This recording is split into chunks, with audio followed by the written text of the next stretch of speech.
रुद्रादित्य वसवो ये च साध्या विश्वे अश्विनो मरुतश्च उष्मपाश्च गंधर्व यक्ष असुर सिद्ध संघा वीक्षन्ते त्वाम विस्मिताश्चैव सर्वे। नमस्कार मित्रों, ये जो श्लोक है भगवद गीता के 11वें अध्याय का 22वां श्लोक है, जिसे हम आज गहराई से समझेंगे। तो आइए सबसे पहले इसके अर्थ को समझते हैं। तो जो श्लोक है वो कहता है, रुद्रादित्य वसवो ये च साध्या, अर्थात ये रुद्र, आदित्य और वसु, विश्वे अश्विनो मरुतश्च उष्मपाश्च, अर्थात विश्वदेव, दो अश्विन और मरुत और पितृ, गंधर्व यक्ष असुर सिद्ध संघा, अर्थात गंधर्व यक्ष असुर सिद्ध संघ में, वीक्षन्ते त्वाम विस्मिताश्चैव सर्वे, अर्थात निश्चित ही देखते हैं आपको सारे विस्मय से। तो यहाँ पर इस श्लोक में अर्जुन श्री कृष्ण के विराट रूप को लेकर के कहते हैं कि आपके विराट रूप को मैं अब देख रहा हूँ कि इसे रुद्र, आदित्य, वसु और विश्वदेव, दो अश्विन, मरुत और पितृ जो पूर्वज हो गए वो, और गंधर्व, यक्ष, असुर और सिद्ध, ये सभी साथ में विस्मय के साथ देख रहे हैं। तो यहाँ पर ये जो सभी इकाइयों के बारे में अर्जुन ने बोला कि रुद्र, आदित्य, वसु, अश्विन, मरुत और जो पितृ हैं, तो ये सभी वास्तव में दिव्य इकाइयाँ हैं। ये जो मनुष्य है उसके स्तर से ऊपर की इकाइयाँ हैं। तो हम इस बात को तो समझ ही चुके हैं कि किस प्रकार से जो वेदों में हमारे देवी देवताओं के बारे में बताया गया है वह वास्तव में हमारी मनोस्थिति से ही संबंधित होते हैं, किंतु वो इकाइयाँ होती हैं जो कि हमारे मनोस्थिति के ऊपरी स्तर पे होती हैं।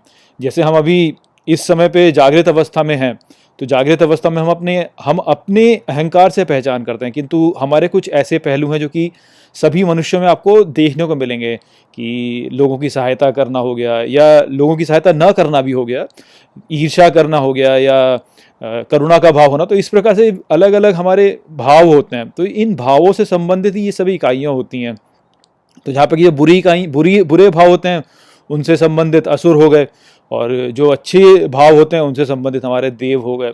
तो ये जो सभी भाव हैं जिनको कहते हैं, ये हमारे स्तर से एक स्तर ऊपर के हैं, क्योंकि मानवता में इन्हें आप पाएंगे, सभी में पाएंगे। तो इसलिए वो एक स्तर ऊपर है, इसीलिए इन्हें दैविक कहा जाता है या आसुरिक कहा जाता है।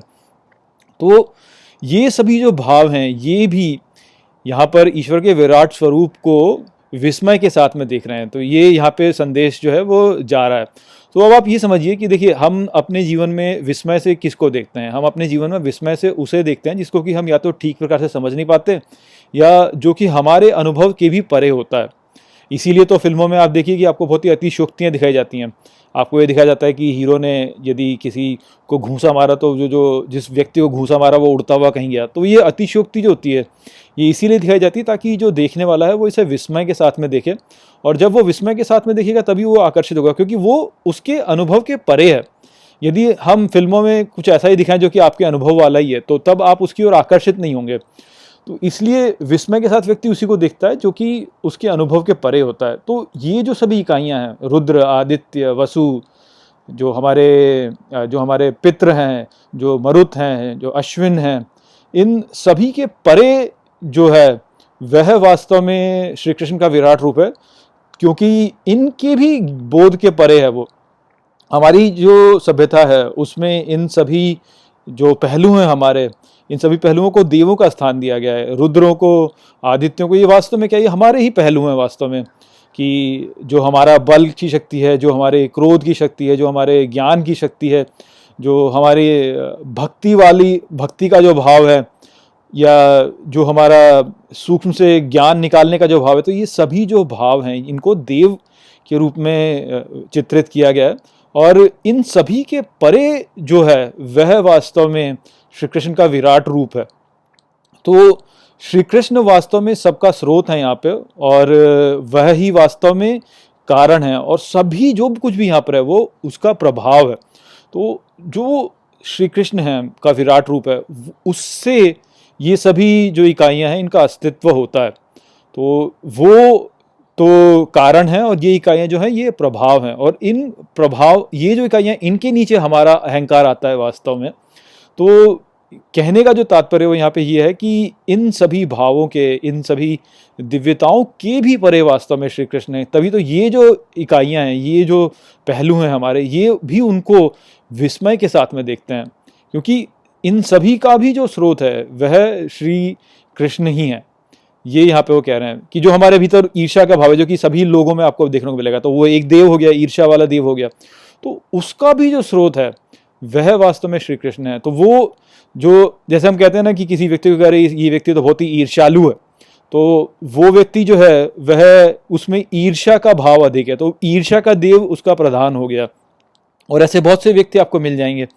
तो ईर्ष्या जो भाव है, वो देव जो है, उसका भी जो स्रोत है वह श्री कृष्ण का विराट स्वरूप है। या जो दूसरों को ज्ञान देने का जो भाव है, तो वो आदित्य हो गए, जो कि चारों ओर अपना ज्ञान फैलाते हैं, तो आदित्य हो गए वो। तो वो बहुत से ऐसे व्यक्ति होंगे जिनमें ऐसा ज्ञान फैलाने का भाव होता होगा, तो उन पर जो प्रधानता करने वाला देव है वो आदित्य हो गए।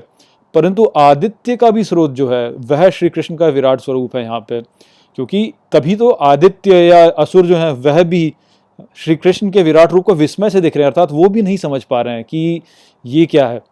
तो ये यहाँ पे संदेश देना चाहे कि जो कारण है वह श्री कृष्ण है, और प्रभाव जो है वह ये सारे देवी देवता हैं। और ये जो सारे देवी देवता हैं, ये भी अपने कारण को ठीक प्रकार से नहीं समझ सकते, उनकी वो क्षमता नहीं है, इसलिए वो उनको विस्मय के साथ में देख रहे हैं। तो यही संदेश यहाँ पे था। आशा करता हूँ कि मैंने इस श्लोक को आपको अच्छे से समझा दिया होगा। चलिए इसी के साथ इस वीडियो को यहीं पे समाप्त करते हैं। नमस्ते।